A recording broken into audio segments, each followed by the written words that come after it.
I'll check on the time after.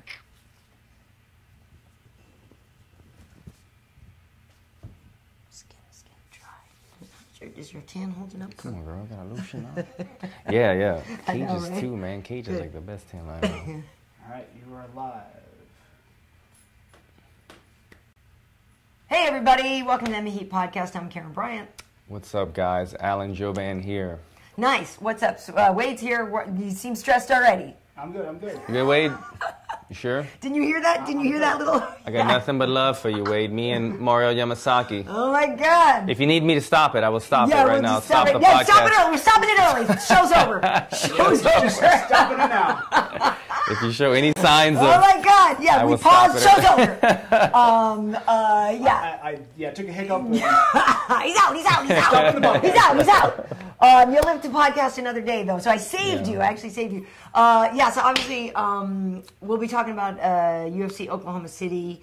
Bit of a controversy there in the main event with Michael Lee and Kevin Lee and Mike Chiesa.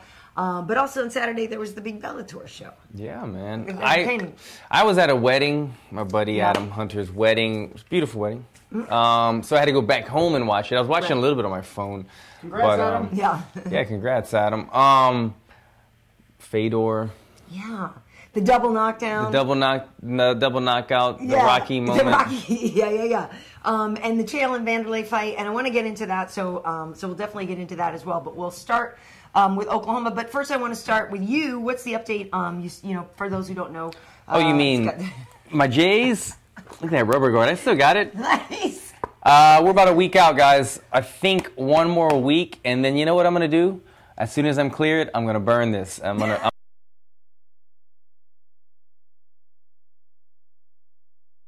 Can't wait. Nice.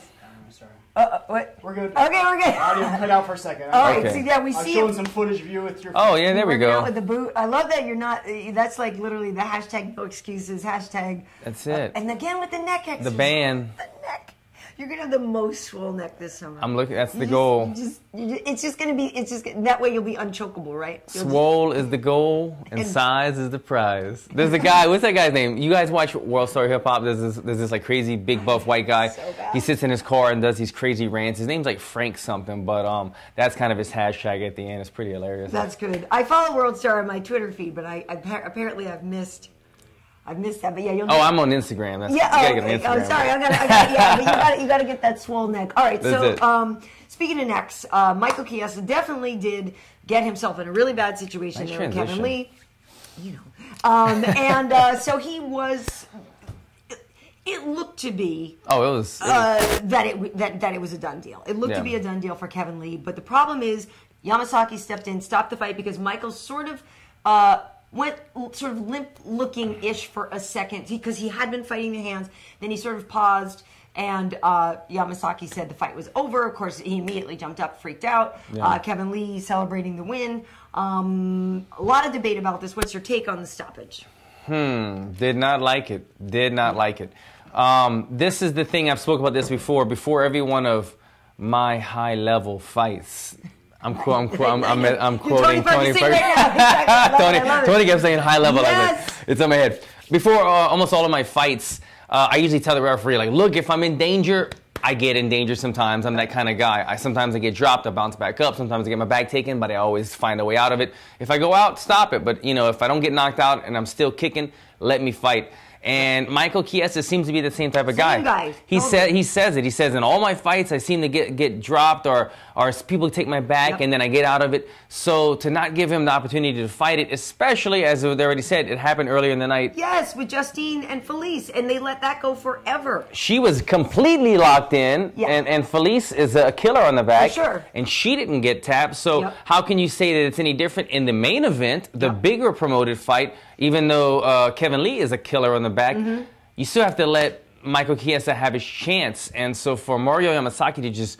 I didn't know this. He's a black belt, Mario Yamasaki? Apparently, Kenny was saying that on the air, that Mario is like a black belt level instructor even, or something like that. Yeah, that's what he said. He's a black belt level, and he instructs people. So he should know this, man. You've got to go back today and teach your students and give them a reason why you stopped this fight early. And I'm sure he's going to have a reason. Oh, he might have said he went limp. But you got to let the guy go out. I do understand the argument of he was fighting it, and then when he switched to the Gable grip, he wasn't fighting it. But let me explain this. This is just my point of view, and there's two ways of looking at it, but I feel like in fights you kind of have moments sometimes where you don't give up. But I've said this before that like you have that oh shit moment, and I have oh shit moments. Sometimes you get hit and you hit the ground, the canvas, and you're like, oh shit, am I knocked out or is the fight over? And then you go, no, it's not. I'm going to keep on fighting. I'm not going to sink. I'm not going to drown. I'm going to come back up. Same thing happens. I've had my back taken before, and I'm like, oh shit! And like real quickly, you had this moment where you're like, is this the end of it? Yeah. I know everybody's talking about the Kish. You're killing me right now. I know everybody. We'll get into what are you that talking about? because you keep saying your oh shit moment when you're getting choked, and then everybody's talking about Justine, which we'll get to. Oh, you guys! We'll get. That's coming. Okay. We'll get to. I was like, what did I say? You guys are already jumping to that one? You're already on it. My bad. Shit happens, guys. Back to my analogy. I was so deep, you guys just screwed me. But you're right. No, there's that moment, and maybe there is that moment of panic and sort of like reset or something. And that's maybe what Michael was doing. I think that's what he did. He was just like, okay, oh no, I'm good. I think he would have continued fighting. He wasn't giving up. He lost the grip when Kevin changed his grip, and so he kind of was like, okay, crap, I don't have a grip anymore. But then he probably would have said, I'm not gonna die here. I'm gonna fight it. And so he didn't get that opportunity. Mario Yamasaki jumped the gun way too early. And if you think about it too, let's talk about, for example, Holly Holm went out when Misha had her. She just went limp and whatever. Like that position is, while it certainly doesn't look good, and I don't want to see anybody get choked out unconscious. But it's not a Kimura, it's not a key lock, it's not a knee lock, it's not an ankle, it's nothing. I don't think that Kevin Lee was crushing his trachea. Do you know what I mean? I think it's something that worst case scenario for that position isn't even that bad. Agreed. So that's frustrating. I think after watching the show last night, UFC Tonight, or the post-fight show, the only one of them, Tyron, I got love for you. Tony, got love for you. But the only one of the three who really, in my eyes, had it spot on was Kenny Florian. Kenny Florian had it spot on. You just said it. He wasn't about to get his arm broken. At the most, he would have started seeing the walls close. He might have done this, and then the blood would have got rushed back in the brain. Let him go out. There was no potential of danger about to happen. You deserve to let him fight. He's gotten out of these bad positions before, and earlier in the fight, somebody else got out of the exact same position. Main event. This isn't even a prelim. This is the main event of a heated rivalry. Everybody deserves to have that chance. Mario messed up. Yeah, I was bummed out. And it's ironic, too, that Mario is usually the guy who lets somebody take too many extra shots. And so maybe, funny how they go back and forth. Maybe he's trying to overcompensate. And obviously, to be fair, that's got to be a tough job. I wouldn't want to do it because there is so much at stake for you guys. That being said, he's got to get that right. So afterwards, the guys were both saying that they would run it back, they would do it again. Easy money. That's what Kevin was saying. Easy money. But if you guys haven't seen it, Kevin came on the post-fight show with us, and we started an interview. And the way we do the interviews is, I start, I welcome him, ask a question, and we kind of go down the line. Well, when it got to Tony Ferguson, none of us expected this. Maybe Tony did, I didn't, and we didn't talk about this beforehand. So whatever was going on out there, this was completely organic, and it just took off on its own. But those two went at it. And I understand because Kevin Lee's trying to get that belt. He's trying to get up there. Same division. Kevin's trying to talk about how he wants to fight Nurmagomedov next. And Tony's all like, slow your roll, son. And anyway, they went back and forth to the point where, I literally, for a while, I was just like, just sit down. Where's the popcorn? So they went back and forth. And it is interesting to me because people seem to have really taken a side in this one. Mm-hmm. Some people are all for Kevin Lee. Some people are saying Tony was unprofessional in what he was doing. It was Tony's first day at the desk with us. And I don't necessarily think he was unprofessional. He was being challenged, and he spoke his mind. I think that was okay. And they both used that moment to try to make their point. Mm-hmm. But I have to agree that Tony and Khabib should be fighting. I mean, they tried to book that 3 times. I understand that you beat number 6 right now, Kevin Lee, and you're on a roll. And I'm a Kevin Lee fan. I think him asking for number 1 contender right now is a bit much. Yeah, no, I agree. I don't think that Tony was being, what's the word that you said? He was being disrespectful or yeah. unprofessional or anything? Right. I don't think so. It was, like you said, it was his first time at the desk. He's an active fighter. Yes. He's got a target on his back because he's pretty much that number 2 slot that's going to get the big fight against Nurmagomedov or Conor. Yeah, you know? I mean, he's won 9 in a row or whatever. Like, he's in that position that other people want to be on. Plus, he just renegotiated. You know, he was supposed to get paid pretty heavily against Khabib. So that's his money fight until it is, right? Because he had to fight Lando fight. Instead and all this stuff. And yeah, exactly. So yeah, he's not handing off his money fight to somebody else just because Kevin Lee just had a big win. But I get it. Kevin Lee's in the same division, and he's emerged as this pretty good trash talker guy he's cool on the fire. And he was kind of saying it. He was like, "That's what I do, man. I talk trash, and then I fight, and that's what I've done." And people are surprised how comfortable I am. I've kind of gained a little more. Not that I didn't respect Kevin Lee, but I've kind of become a little bit more of a fan of him just because I see whatever he says, if I like it, I don't like it, it is genuine, and so I do appreciate that in fighters. But for Tony, I felt like he probably did know this was somewhat coming because he knows Kevin Lee does like to get under people's skin, and he is hunting for this position that Tony's in. So Tony was probably like, you know, he's at the UFC desk for the first time. Now I've got to interview a fellow fighter who I might be fighting one day. This is going to get awkward. It was awkward TV. It was good awkward TV, but it was kind of cringe-worthy at some moments. Well, and it's tough, though, because same thing, you know, the same thing has happened when we've had people on and Tyron's at the desk. And, you know, it's a welterweight gunner for him. So, when you're still an active fighter, people talk crap to Bisping every chance they get. Yeah. So that to me was fine. And I agree with you about the Kevin Lee thing. To me, the more I get to know about this guy, the more I do like him. Yeah. And the same thing, not that I didn't before, but also too, one thing people maybe don't know, we were talking about this on the show. He's the Detroit phenom, Motown phenom rather, and from Detroit and everything. He literally moved his whole family to Vegas. Like, you know, mom, family, everybody. Like he's really trying to better his own life and those around him, you know, those of his loved ones. So he really actually has quite a positive story of achievement and, you know, belief in himself. He's only 24 years old. I think, which is great. And I think there's going to be a lot of really, really good things for him. I do think, you know, pump the brakes. There's a lot of great fights in that top 10. It looks like maybe Eddie Alvarez and Poirier will run that back again since that was so weird. But you got a guy like Edson Barboza sitting there, you know, who beat Beneil Dariush. Even so, because Kevin was in number 11 before this, even you still have your Dariush's, your Iaquintas and all these guys, which while I know they're not top 5, they're in the 6 to 10. Solid fight still. This is what I think about it. If you said it, even though he was number 11 and he beat number 7 or 6?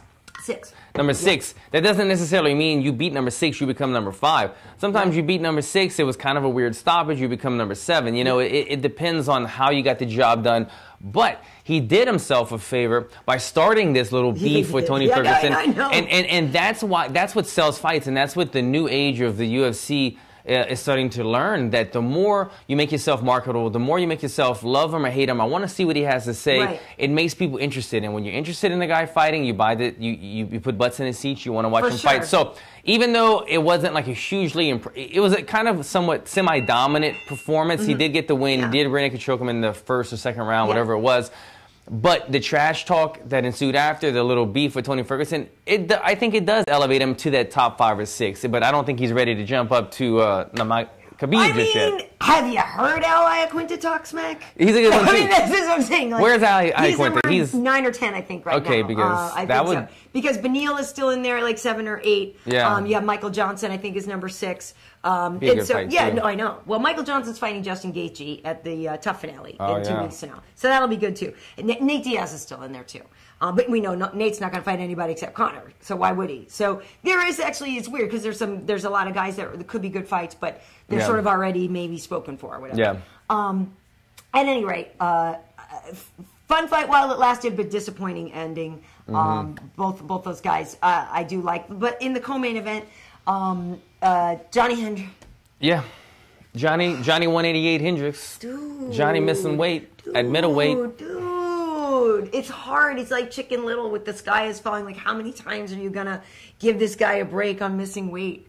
It's 3 times officially, and then there was the one time he couldn't even fight Tyron because his body shut down and stuff like that. He goes up to middleweight to kind of he's the problem. Like, dude, like it's crazy how that happens. And it honestly, to be 100% honest, it makes me sad because it makes me think that either Johnny doesn't care enough about himself in his own career, or the people around him don't care enough about him. He doesn't have somebody that's being honest with him maybe a couple weeks out from the fight. Like, dude, you're too big right now. Let's, like, I don't know what's going on, and it makes me sad when you see somebody who obviously was a champion and had a championship mentality and was able to achieve this stuff. When they fall that much and there seems to just be no direction, it's a bummer. It makes me sad. It's like what happened because, like you said, he was a champion. Yeah. He was the guy that beat up GSP and then was having these. He was. Do you remember Johnny Hendricks when he kind of first came on the scene? He was the knockout one-punch artist. He was knocking guys across the octagon. He had the fight when he leveled John Fitch in like 7-8 seconds. Fitz and who was else? Martin Campman. Yeah, and did he lay out Charlie Brenneman too? I think it might have been. But yeah, I mean, it was great. So many people, and he had this amazing wrestling background, and now he's kind of like not a fun fighter. I don't think he's had a finish in like the last 4 or 5 fights. He can't make weight. Right. I don't know if it's a USADA thing. I don't know that's if what everybody says. It's either one of those things. It's either a USADA thing, where before he might have been taking something. I'm not accusing him. I'm just saying this is a possibility that he could have been on something. Now that he's not, he can't figure his body type out. Or it's just something to do with, like you said, the people around him aren't pushing him hard enough or being honest with him. He needs to get it figured out because you can't jump up a 15-pound weight class and still miss weight by 3 pounds. We've seen this before with Anthony Rumble Johnson. Anthony Rumble Johnson couldn't make 170. He goes up to 185, misses weight. Goes up to 205, ends up becoming a heavyweight. Finally finds his home. But it's crazy to say, okay, I'm going to allow myself 15 more pounds and still miss weight. Yeah, and he said that he was sick earlier in the week. And so the thing that's a little tricky about it, too, is he was saying he was sick. But then he told in our interview, he was like, I got sick on, I think he said Wednesday. But then he said on Saturday, though, or whatever, that he was only 5 pounds over. But then he didn't make, you know what I mean? Some of the numbers maybe don't add up. Yeah. I don't know. I don't know. But yeah, you can't be he's only 5'9".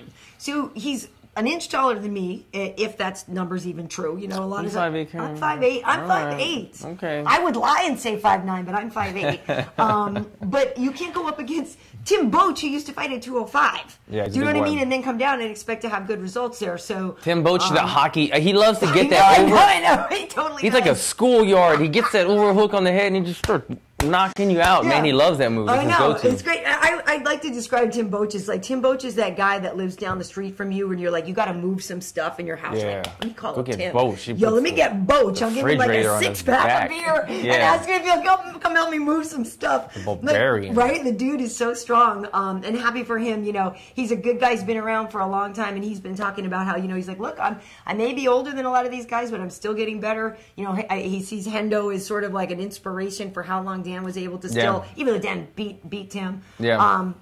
But yeah, so happy for him. And who knows what's next for Johnny. But of course, the thing, you know, a lot of people were thinking when they were watching that fight, they were looking at the canvas. Oh, why? Because was there a Reebok logo? No. The Justine Kish and Felice Herrig fight had taken place before then. There was a lot of squeezing. There was, and to you know, to honor this woman, Justine, she tweeted out, right? She tweeted out about being a warrior and this and that, and she said, hashtag shit happens. And yeah, it does. That's the only thing you could do. What else are you gonna do? If I farted right now, I'd have to I'd be like, you wouldn't blame it on the dog. I'd be like, wait, come on, we're live. I'd be like, man, shit happens, and I love Mexican food. You gotta say something. You gotta come up with a joke before the joke's on. Exactly. Some green curry. Oh baby. Oh my God. God. Justine owned it, man, because I went back last night. And you know what? Okay, Everybody did. Let's be honest. Everybody watched it over and over. Whenever somebody gets kicked in the nuts and they show the instant replay and Joe Rogan's like, oh, why do we have to watch this?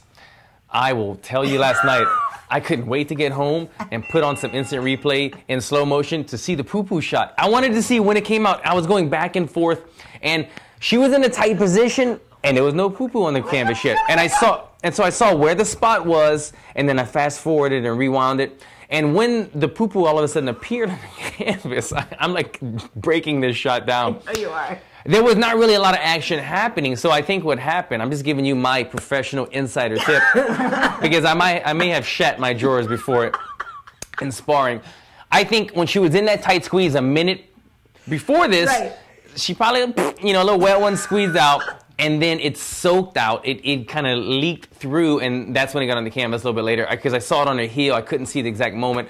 Nonetheless, it happens. Shit happens. She owned it on Instagram, on social media, and applaud you to that, because Justine, we train together. She's my girl. We hung out at the retreat. She's cool, man, but, it happens. It's the fight game, baby. It does happen, and that was, it's basically the only thing you can do, because you know how long people have teased Yoel Romero about that, and he never, I don't think, ever commented on it, but people still... God is good. Yeah, exactly. But, it's tough for her because, she was undefeated before that fight, and, it is hard to make a name for yourself, so I'm sure, just not only is she bummed that she lost the fight, but then the added embarrassment of that. You don't want to be known for that. So she did take it like a champ there. On the flip side, though, great fight for Felice. I thought she looked really good. The thing about it was, I actually thought Felice was maybe, that one choke for sure, everybody thought. But for sure, Felice had a lot of opportunity, and she was working a lot for the submissions. And Justine seems to be maybe not as skilled with jiu-jitsu, just so strong and so able to get out of stuff. And we were joking because apparently, like, in her bios, Justine says her favorite jiu-jitsu technique is not tapping. Like, literally, that's what she is. So, you know what I mean? So, like, you've got to work hard to get rid of that girl. And I'm happy for Felice. It's 3 wins in a row. She took out Kylan Curran. She took out Alexa Grasso. She's taking out these young women that are being pumped up as rising stars. She's a veteran, and she has after that layoff, she came back and has done really well. I know she would love a rematch with Paige. Try to get that fight back, but it is actually heartbreaking. I was looking at some clips of her at the press conference, and she's talking about the opportunities that some other women are getting, and she got really emotional about it and saying maybe it's because she's not pretty enough, and maybe it's because she's a little bit older. And I got to say, it hurts. It hurts to see that. It hurts because it could be very true. And it's very true for, obviously not just women in the fight game, but for all of us who, women are not allowed to age. And it's very upsetting to me because she obviously was doing such a great job, and she's a wonderful fighter. And that's crappy. And it's not to say, like, everything's not fair. The world isn't fair. Some people are going to get opportunities for some reasons that, I'm sure everybody's mad when Sage got all these fights and you guys didn't or whatever. But that bums me out, man, because she's a cool chick, and she's just doing everything that's asked of her, winning these fights. This is a bummer. I was watching the feed when she was watching her post-fight press conference, and Felice kind of broke down, and I was sad to see that. It made me sad because it was like she was just kind of letting her emotions out. I don't quite understand it as well as you, though. I don't quite understand that. Because to me, she is like a pretty girl, and she has like we've talked about this before, I think, on the show, that she's got a huge following. She's got like 1 million or something. We could followers. take a Felice break at some point, but I don't know if we have that ready. Well, at some point we'll take a Felice break. We'll do a Felice break one day because she's got tons of pictures to choose from. Yeah, she does. But yeah, she's like an attractive girl, and she's got a huge following. I guess she's talking about the push, but I kind of, for me, and I'm not like agreeing or disagreeing, I kind of saw that coming out of nowhere. For me, I was like, oh, why is she? I didn't understand it. But I guess because she's on a 3-fight win streak, and maybe she is seeing some of these younger, prettier girls getting a little bit more of a push. And you know what? The one thing I will say that I understand is I do understand the getting the push and not getting the push. Because as you referred to before, like when I was on my 3-fight win streak and I couldn't get a push, and then other guys like Sage Northcutt or just not him for... Just an idea of a person. Other guys, they're getting this push by the UFC, and they're doing all these events and these signings, and I'm sitting at home going, why am I not doing that? So I understand it does kind of hurt your feelings when you don't feel like your company is backing you for a certain reason. Yeah, I mean, I feel like we all feel like that. Yeah. I feel like that. Hey, how come I don't get promoted more at Fox? How come MMA Heat doesn't promote me more? Yeah. For those who don't know, it's just basically us. We own this and run it, and so it's all up to me on that part. But yeah, we will always feel underappreciated. Do you know what I mean? When you're not getting the love, right? But she really has done everything that's been asked of her. And it was also very cool. She and Carla got to win on the same night. They're best buddies.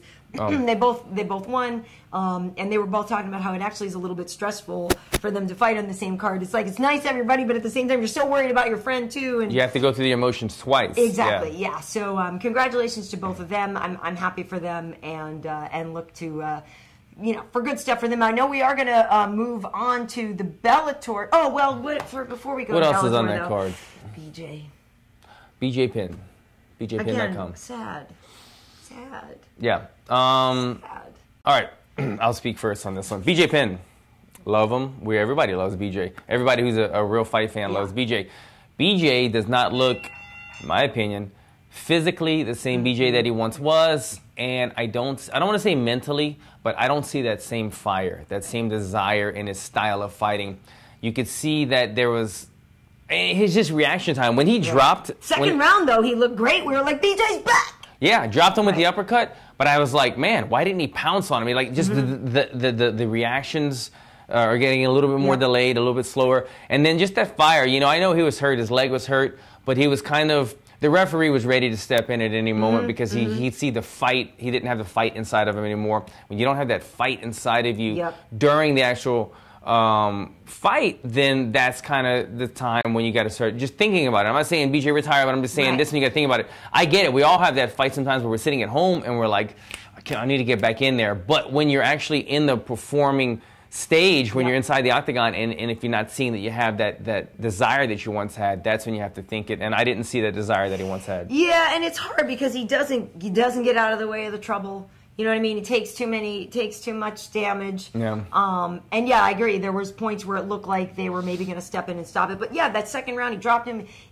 We all were watching this in avocado room. Like that was the whole thing. Everybody's like, well, my heart says BJ and my mind says Siver on that one. And so it is hard to. It's just hard to watch him go in there and get beat up like that. So, he had some quote about, like, if you're the GOAT and then you step away while you're on top, you're a blank, blank, blank, a beep, beep, beep, rather. He wasn't, he's pretty much saying, like, yeah, maybe I was better at one point, but I'm still fighting, and that's what real men do. And I respect what he's saying there, but, man, like, if you're losing fights and taking damage and it's not really for a true purpose other than maybe you just have that fight in you, then I don't know, man. I'd like to see him, if he doesn't get another win, definitely walk away. But after last night's performance, I didn't see what I like to see out of BJ. No, it's tough. It's tough. But maybe we should take a break now. Wasn't there something you were on the show before we switch into talking about the Bellator So this is some new stuff we got, guys. All right, what do we have? We take little breaks now and then. This is going to be my week. I kind of just self-appointed me. I'm sorry. No, it's fine. No, you rolled up in here with ideas. I was like, cool, bring it. I flipped my imaginary coin and I made it my week for my break time. And look what we have here on the screen, guys. That's beautiful. Is that sexy? This is that like yours? This is like a G-string, a thong bikini right here, and this could be a music video. This is not mine yet, but this is the goal right here. This is a Ford F100, 56 Ford F100. This is the goal. In 2000 and I think it was January 1st, 2016, that was my goal. I put a picture of it on Instagram. I said, this is going to be my goal for this year. Didn't happen. Didn't give up on it, though. No. It's going to happen. It's going to happen. When I was able to do it at one point, I said, you know what? I need to do the responsible thing. I got my wife a Kia. I got the family car. I got the Kia Optima. We got that out of the way. The kid's safe. Yeah. My wife's safe. We're in a more reliable car. Right. Now it's time for the toys. That's a sweet ride. So that was my sexy ride of the week. And would you like roll up a pack of smokes in here just for the? I might have to go kind of greaser in it. That's what I mean. You could totally pull that off too. I would go and just chill at the car shows. I don't know anything about cars really, to be honest, but it's just a sick ride. So. Anyway, that was my little break for you guys. You're welcome. Yeah, it's a beautiful car. It's a beautiful car. Now I got to think about what I can put on my vision board next week. Would it be a vehicle, or what would your sexy car be, Karyn? Like a Lambo? Ooh. Is it a car or is it a truck? You're not a truck girl. Yeah, not a truck person. It would be like an Alfa Romeo, or like an Alfa Romeo. Who? Cody Garbrandt? Yeah, an Alfa Romeo. I want a small sports car. A high performance, loud, totally pass. You know, I would get like, you know, those beautiful Alfa Romeo, like it's what James Bond used to drive. Like those, okay. Do you know what I mean? Those Aston Aston Martin. Martin. That's what I'm Aston saying. Martin. Alfa Romeos are pretty too, though. Aston Martin is I don't know what Alfa Romeo is. Yeah. Aston Martin is the one I'm thinking of. Yeah, where they're just like, they look like they were just poured out of luxury. Like, You kind of like, an elegant car. Yes. But it's still I'm like digging it's still like fast and all this. Like it's the kind of car you cruise around Monaco in. Do you know what I'm saying? It's like that kind. I actually know what that means. If you don't know what that means, yeah. I know about Monaco. Yeah, Alfa Romeos are little car. Anyway, I like it. nice choice though. Nice, Sexy choice. elegance. Is what you're going for. Yes. Cool. So Bellator happened on Saturday. Who are you gonna start with? We'll start with Chael and Wanderlei. All right, we got a little thing from the Bellator ring rolls. Oh, okay. Okay. Oh, we have a ring roll With, break too. Wanderlei. Oh, yeah. We've got a smooth transition. Okay. Oh, there's Wandy. Vandy. There he is. Joe from Okay. Vandy here. Looks Right. a bit stiff right there. Right. Oh, what's happening? Hello, girls. Hi. Who- What's her name? Is that Mercedes? Speaking of, is it? Mercedes. I think so. Mercedes. Where? Okay. come Now, back. see, now he's. Now I got distracted. I apologize. Damn it. Okay. Speaking of Juan, And so so there was I wanted to see more face punching. I'm not surprised at the way that Chael won this fight. And I should also start by saying I absolutely loved working with Chael. Like absolutely adored working with Chael. I've seen that on social media, Yeah. and I don't really troll. I don't want to say Right, troll. I don't right, really right. scan Twitter that Right. much. I'm not really on Twitter as much, but I've been Right. seeing people were thinking that for some reason you don't like Chael or I something. know some people thought I was picking on him because I said Chael's going to get the win, but I said, frankly, I'm underwhelmed because Yeah. I was underwhelmed with that. Yeah, fight. I mean, It was wasn't- everybody on the edge of it their was seat like, for that oh my fight? god, No. oh my god, wait, wow, sweet. No, I get it. Like, it was the smart fight for Chael. It was the best way for Chael to win, but it wasn't the fight I wanted to see. So I was underwhelmed with the fight because of the animosity they had between them. I wanted face punching. And I couldn't agree more. Right, we all wanted that. So, but it's nothing against Chael. I really, really like him, and that is the smart way for him to win the fight. So I'm not underwhelmed by Chael. And then some people are like, yeah, well, he's always been boring. I'm like, I'm not. We're not even starting that It's not ball a of statement about him as a fight, and I even said when Evie and I did our Trocasao podcast in Portuguese, we were talking, about that fight, and I said the smartest thing for Chael to do, for those of you who speak Portuguese, you can go watch it. I said the smartest thing is to do exactly what he did to Shogun in that fight, take him down early, try to get him while he's dry, try to choke him. That's exactly what he did. So for anybody who thinks that I was crapping on Chael or that I was surprised by that fight or whatever, not surprised at all. Just wanted to see more It just action. wasn't, the brutal type of Right. fight. And it, like you said, that was the smartest route for Chael to take because you saw the one time that they did engage and he got kind of caught behind the ear and he got dropped and was in a bit of trouble. You're stupid if you stand and trade with Wanderlei. Who wants to do that? But at the same time, that's what we want to see. I'm shocked. Well, I saw Wanderlei's coach came out and said that he had a pretty detailed message saying that they worked everything in preparation for this fight. Everything was specifically in training camp geared towards preparing for Chael. But then at the same time, Wanderlei came out and said he needs to work more on his takedown defense. So I was a little bit confused by the two statements because it did seem like he wasn't really sprawling. And even after the initial sprawl, you have to sprawl, get away, scramble to your feet. It's not just going to be an easy one sprawl get up, especially against a guy the caliber of Chael. So, Exactly. And he wasn't really looking to get back to his feet. I get it again. Chael is not an easy guy. I'm sure it's a wet blanket on top of you when you have a guy like Chael on top of you. But I didn't really see the I can't think of the word, but he needed to jump up to his feet. Right. He needed to think he's on hot coals right now and jump up to his feet. And he was kind of content to stay there and kind of punch from the bottom and stuff. And it wasn't the fight that we wanted to see. There was a couple moments that were exciting, but then after that he would get taken down again. Yeah, and to be honest, too, I mean, we Urgency really was my word. Yes, Sorry. exactly. Urgency. We didn't know what kind of Wanderlei we were even going to see because it's been so long. Yeah. So... Well, how long is it? 4 years? Years, yes. Yeah. Yes. And he's like 40-ish? Yeah, we so, don't know. I mean, it's just... Bazillion years. It's just hard. I think any of those kind of fights at this point with some of these guys... They get to start it's always going to be a little bit of a letdown. It's the same sort of feeling with when you're watching BJ Penn. If you're a huge Wanderlei fan and you wanted to see the Axe Murderer and you saw that, I mean. So and that's the thing is it has nothing to do with their spirit as fighters or what they do. So people who think I don't like Chael, ask Chael. Call him up and ask him, hey, does KB like you? Did you guys get along? Does KB like and you? He'll say yes. Because I did. I adore Chael. He was always super fun to work with. And I say this all the time. Like, he was so fun to work with because you would look at him and you're like, I have no idea. He's crazy. Yeah, like, he's real. and you'd be on a live He's show. real And life cuckoo. you're like, I don't know what he's going to say. So that was always really fun. But to me, it was a crazy night anyway. But the double knockdown with Fedor and Mitrione, I was like, what? What? But of course, we know Matt got the finish. Yeah, and if you look at it again, Mitrione southpaw, Fedor is orthodox. Fedor throws a straight right.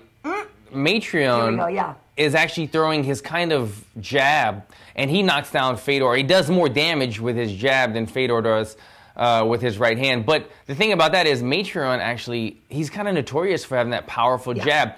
That's the same punch, I believe, thinking back, that he knocked out Derek Lewis with. He kind of threw this jab and it turned into like an elbow forearm. Yes, that's what knocked out. Right. That was really fast, too. Yeah, same thing. And I remember thinking, was he trying to throw an elbow and it didn't turn over? But it might just be he kind of throws this kind of like hook jab, and he found a way to put a lot of power onto it. And as you can see, the residual damage from the two punches combined, Mitrione got up, but Fedor was still like just looking for legs, man. But with that said, not only is Fedor older and not the old Fedor, but there's like a 20, 25-pound weight difference right there. And so that plays into the, punching power right there, especially when you have a 50-50 punch at the same time. Yeah, it was kind of crazy. What's up?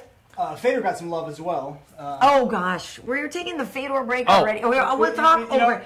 Okay, no, that's the Wanderlei. Okay, so here's the Fedor cutout. Is that Fedor? That's Fedor. Oh, Fedor. Wow, yeah. That's a younger. See, oh, now, shit. Wow. That's Fedor. inappropriate. That is, because you know what? He is a very religious man. Yes. And that deserves some lashings. Some Russian, like when you break a branch off, you drink vodka and you lash. Oh, no. That's disrespectful. I saw a Fedor train like that one time. They were like in a Russian spa.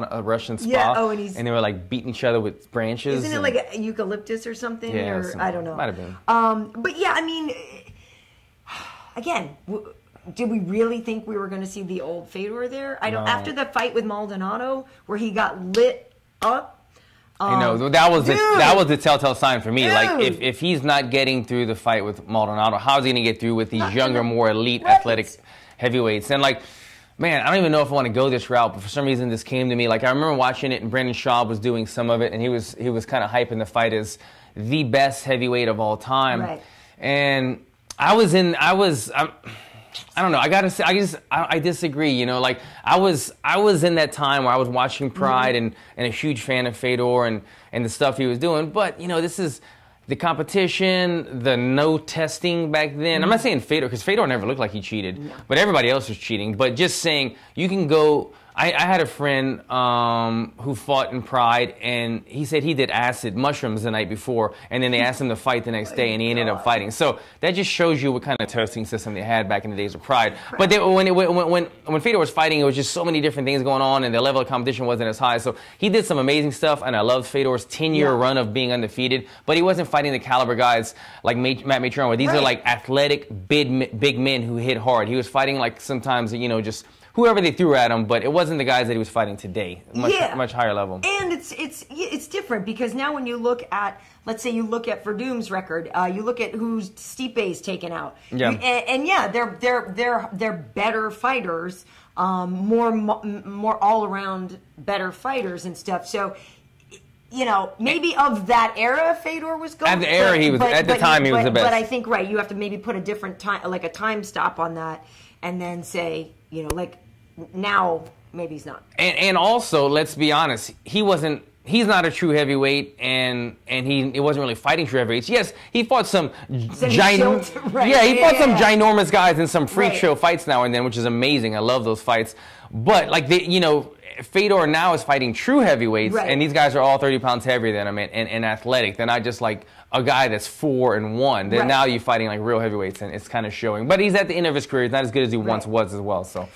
Well, tough break too for I know. Got that off my chest. I'm sorry. I love Fedor, but yeah. There's a lot of emotion. It's a different time. The thing before that though that really was crazy to me, I feel so bad for Michael Chandler because he lost his title to Brent Primus I just always want to say Primus because I used to I hang saw out that with Les too, yeah. Claypool and those guys. I gotta find that video of me with them when I worked for MTV. I actually had like a jam session with Primus up. I know. Did you know she was this cool? Way Did you know cooler that? than you guys She even worked for understand. MTV. I got, like levels. MTV was cool. channel 98 back in my day. Was it 98 for you guys? 98. But yeah, I had like literally like a jam session with those guys up. I was playing the little toy piano. Anyway, those guys were all super. what? No, and I was not on acid. Anyway, they were great. Super cool guys. So to me, it's always just gonna be Brent Primus. Sorry, That's dude. what I saw. I had never heard of him. Not in a disrespect. Right, I'd never heard of him, and I was like, this guy doesn't have a chance. Because Chandler's great. Chandler's a beast. Man. I know. And so, anyway, that fight's going on. They don't really get too far into it. Chandler sort of steps back to sort of post off his, rolls his ankle, and then continues to try to fight, but can't really put any weight on it. Yeah. So they sort of call a timeout, right? And then they sit him down. And my poor man cannot even catch a break. They pulled a stool out from under him after. But see, you see there, so he's trying to go, and he's like, no, I'm good, I'm good. So he kept hopping up, like, I can still fight. And at one point, the guy's like, he sees Chandler hop up, and then he pulls his stool out, and then... Oh, and then he falls down? And then he sat down, and so it's like... it just. And he fell? Yes. I didn't see that part. Yeah, insult to Damn. injury that he just fell right off the stool at the end. So Come I on, Cornerman. feel bad, and so I get it. Like, you know, Brent, you're the champ now. But it's a defeat due to injury, and it wasn't like he even caused the injury. Yeah, well, You know what I mean? he did land some hard low kicks. Right, but Chandler stepped back and rolled his ankle. Yeah. Do you know what I mean? It's not an injury because he got his ass kicked and couldn't keep going. No, You know what I mean? I agree. I just saw the bits and pieces of that fight, but yeah, I didn't like seeing that part when like his ankle was just like dangling, and he kept trying to step on it, and every time he was trying to step on it, it would like roll it even worse. And if you've never had back in the day when I was young, a sprained ankle, that's like a joke. Sprain your ankle, dude, get the hell up and get back in the game. But a sprained ankle is severe. You would rather break your ankle than sprain it, because if you severely sprain your ankle, the ligament takes months and months, where a bone only takes 8 weeks or so. So yeah, hopefully it's not that severe of a sprained ankle. Because it's the elasticity and stuff. Because ligaments are the worst injury you could have. ACLs and all those type of things. Those are 5-6 months sometimes. I've been in boots so many times in my life because of the same thing, sprained ankles. I was playing basketball, you come down, you roll your ankle, you tear a ligament, and next thing you know, you're in a boot for 3 or 4 or 5 months. So hopefully it's not that severe, but I hate seeing that when guys have no control of their foot and they're just tearing their foundation up like that. It was nasty to see. It's bad. So hopefully, you know, those guys will get to run it back at some point. In a way, though, I think it's frustrating to lose a fight like that because you didn't really even get to finish it. But at the same time, in a way, it maybe is actually not the worst way to lose your title, because you'd be like, well, the guy didn't beat me. At least, you know what I mean? It maybe warrants a rematch. Right. But that was kind of tough. And then also earlier that night, Aaron Pico got smoked super fast, and everybody was I didn't see that fight at all. It was 26 seconds. Yeah. Yeah, it was a knee, and then he got a little wobbled, and then there was an uppercut, and then he got pounced on. It was really fast. And, everybody was really building him up, and he still obviously can be something great. But, people I didn't even see the welterweight fight. Did you see the welterweight fight with, I can't think. Which one? Lorenz Larkin. Oh, yeah, I did see that Lorenz Larkin fight. I heard it was not entertaining. I didn't see it, but somebody texted me, and they were just not happy. Yeah, when Lorenz is on, when the monsoon is swarming, you know what I mean? Like, he can be just so furious and dangerous. He wasn't that night. He always strikes me as one of those guys that, like, sometimes he has a boring fight, and people might be like, this guy's a boring fighter, but you're like, nah, like, when he connects, he's like a devastating fighter. But like you said, he has to either he's either on or off. And from the highlights that I saw of the fight, it seemed like he was almost playing like a little bit of striking and then playing the counter fight game, and neither one of the guys was really. I didn't watch the whole fight, but it didn't seem like an entertaining fight. I heard bad things about it. Yeah, I thought it was going to be a better performance from him. People were also, I think, frustrated by the Phil Davis Bader. Ryan Bader fight. Ryan is the new champion. He won by split decision, and that's like 3 minutes. That's how he won the first fight. They were like saying, "There's no way it could be like the last fight," and then it was like the exact same fight, exactly, right? how they built it up. So, tough for Phil. It's funny. I'd have to look at it again and score. I feel like, to be honest, I got a little mesmerized because was sort of a monotone fight in a way of, you know what I mean? And so maybe a little tricky to score. But usually it's that whole, to be the champ, you got to beat the champ. Right. Ryan didn't beat Phil up. You know what I mean? It was a points win. Yeah, nothing was devastating or scary in Right. that fight, the striking wise. But I think I did watch Chael, and I think I remember scoring the first round for Phil and the last two, or I'm sorry. Yeah, it was a 5-rounder, though, right? Exactly, yes. The last couple went to Bader, but I think I gave Phil the first one, and that might have been it. But there was nothing in that fight that really said, that somebody's doing damage or about to put the fight away. But, he got a couple takedowns on him. Right. Took down Phil a couple times, I believe. I think my favorite part of the night, besides the double knockdown, my favorite part of the night was the Rory McDonald interview. Oh, I didn't see that. Was it? Dude, was it awkward? He's just, he's a stone cold killer. You know Yeah. what I mean? He's American Psycho, Canadian Psycho. Rory's awesome. And they were talking about, oh yeah, you were impressed with so-and-so coming after you and this and that. And he was just like, basically talking about all his future opponents. He's like, they're just going to be another body in the grave. That's what he's like just. he literally said, I wrote it down, I tweeted it out. He's literally just going to be another body. He's in it. Was he how was he dressed? Was he sharp? He was wearing a nice shirt. I think it was buttoned up, maybe blue, maybe a little pattern on it or whatever. But like, I don't know. I just think he's awesome. I think it's awesome. I just love that. He'll go with that like sleek look and then be stone cold killer in the eyes. I think it's awesome. I think he's awesome. So, also on that card, I wish I was saying the opposite results, but Shinzo Machida, my buddy, lost his tough. fight to Gallagher. Gallagher. Yeah, they were pronouncing Gallagher. He's basically Conor Jr. He's just like Conor, man. Yeah. I mean, he's a straight blast guy. I mean, he's from the same gym and everything. So. Same gym, walks around with the flag, sounds a little bit like him. Yeah. He's very confident in himself. He's a guy that the first time I saw him fight, I said, this guy's got a little something. And then that was just his striking. I didn't even know that he was really high level on the ground. Yeah. And it kind of showed in this fight. He was able to take Shinzo's back and put him away. Yeah, he backed up all his talk. So that was cool. So do we have some questions we want to get to? Let me look. Ellen, I've got something to cheer you up. Oh, there. Cheer you up. When was he sad? The Chinzo loss. Is this? Chinzo's loss. Oh, Okay. look at. Does that cheer you Okay. Does that cheer you Here we go. up? The Bellator ring girls getting ready for the fight. Is this a message to me? Did they do a personal? I think it was. Did they just DM me this? Wow. Mercedes. Sliding into your DMs. Stop. You better stop sliding. Get me in trouble like LeBron James and stuff. Slide Get me in your DMs. End up on World Star. Well, I can't wait to see what I get to choose next week for my break. Although I don't get to run the computer. I'm I don't so get to run the curious. computer, obviously. It's gonna be like. Just like It's gonna be wow, these. it's so weird. Those files just got completely corrupted. It's gonna be these pictures of Wade. Like he's kind of like, who did that? Honestly, it'll be pictures of food. It'll be all the pictures of food of all the food I want to eat that I don't get to eat. All breaks have to be approved by management. I'll be interested. Yeah, no, it's to just see. gonna be pictures of food. I'm Which down to is see sad. it. The viewers get to. Sad. Pictures of food and pictures of where I want to go on vacation. We're trying Get to to know plan our Karyn vacation. more. Yes. Okay, so we have some questions. Someone is bringing up. Did you hear? Is Michelle Watterson doing the ESPN body issue? Somebody I saw. This is a little puppy break. The like the naked issue or whatever. Yeah, somebody. I did see the somebody. body issue. I don't know if that's been confirmed. I can see it. Somebody was asking if you knew it. I don't know. I saw somebody talking about that on social media, but I don't know if they were if it was wishful thinking or if that was actually happening. But if she does, I'm sure you guys will be happy. She's never done it before.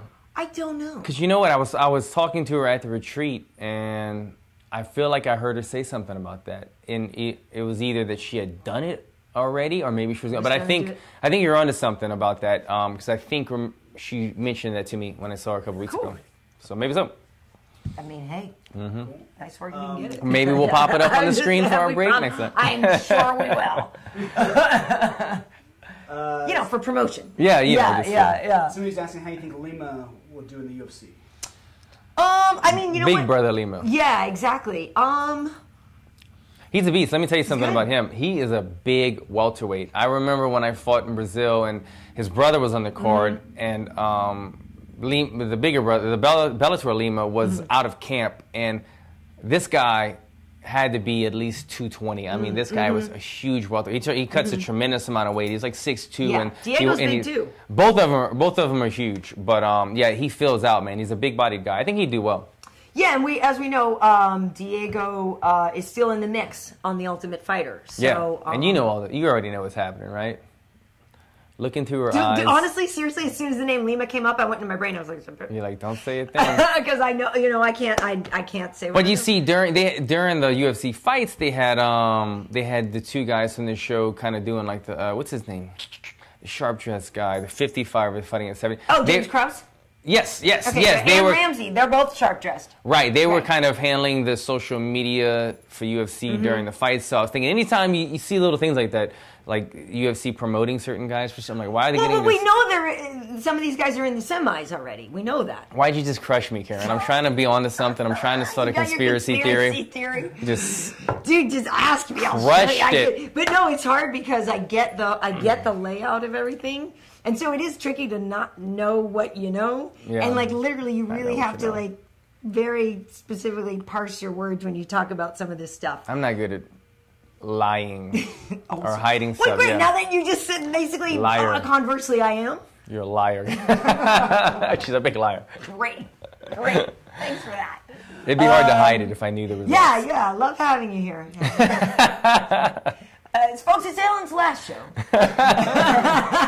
Farewell, guys. Someone brought up the illegal elbows. Okay. Thank you. So I saw that too. I mean, I'm not like bitching at Kevin Lee, but somebody texted me last night before I watched the fights. I had to watch them later and asked if those elbows were illegal, and I was like, what elbows? I didn't see it yet. So I went back and watched it, and okay, first of all, 12-6 is illegal, and then the top of the head is illegal, and those are 12-6 to the top of the head, so they were double illegal, and he cut him, he did damage. That's where the blood was leaking from. So honestly, when you think about it, I haven't even thought about this yet, that should have been a stop, a warning, and a reset, and that back control never should have even happened. Conspiracy theory. But I'm out. This happened, so. But Mario wasn't even looking. That's the whole thing. Yeah, Mario just didn't show up. The crazy thing was Mario, and I watched it. Mario was on top of it when those two elbows happened. Mario was like, "Yeah, I'm doing. Well, how does my body look? Is my biceps pumped? Do I look good on camera?" And I was like, I couldn't even believe that, because normally when you see an elbow and they start doing the elbows or the back of the head punches. Yeah, the ref's always like, careful, be careful behind, make sure they hit the ear. If you hit the ear, you're safe.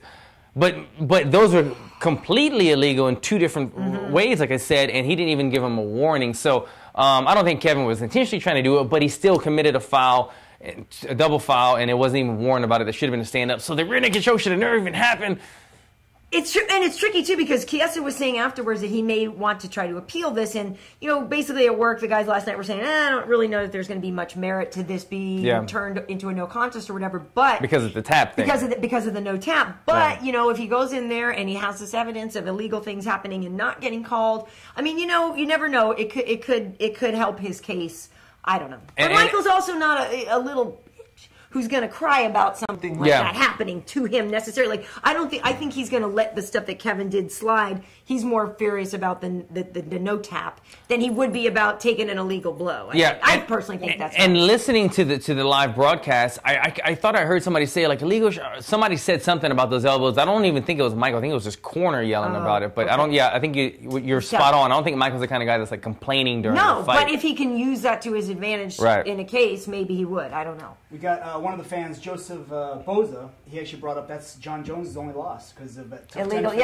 You are right. Matt Hamill. Can you name? That's right. I'm sorry. Never mind. Encyclopedia Karyn. Trying. Well, I mean, that was. But that exactly. No, it's. Yeah. Well, there was something else I was going to say about that too, though. It'll come to me later. Go ahead. There was something people were saying that he was like using the cage, also weird or something like that.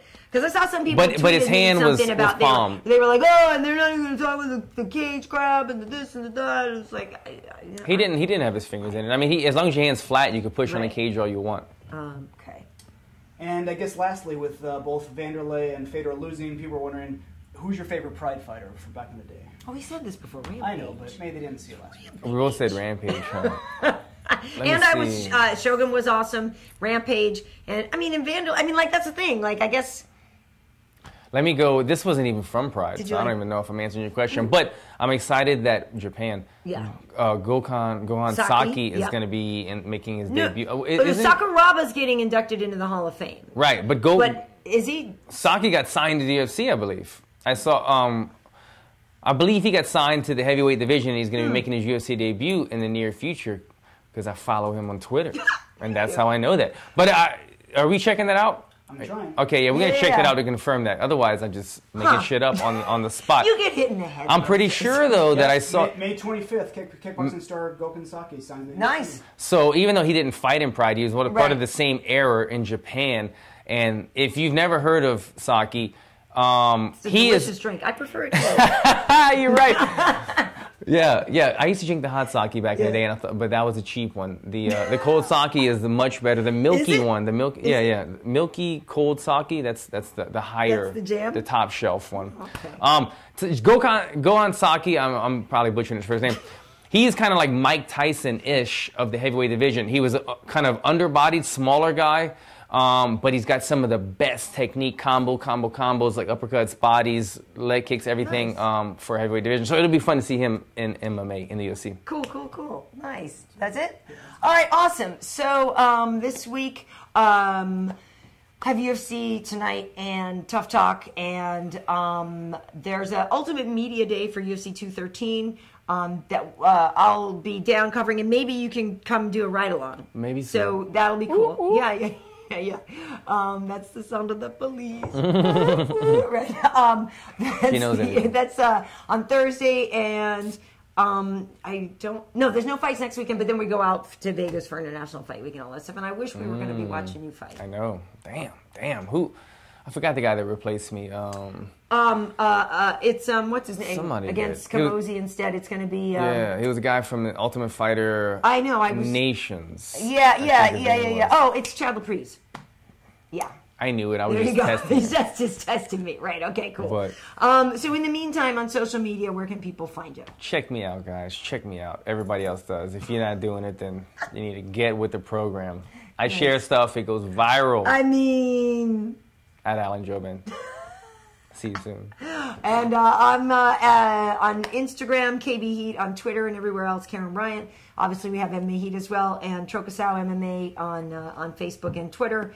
So yeah, good stuff. I hope you heal up, man. I hope you heal up fast. Thank you. Well, thanks you guys for joining us. In the meantime. Someone's asking if you can actually end with that. Oh, yeah. Have a great week.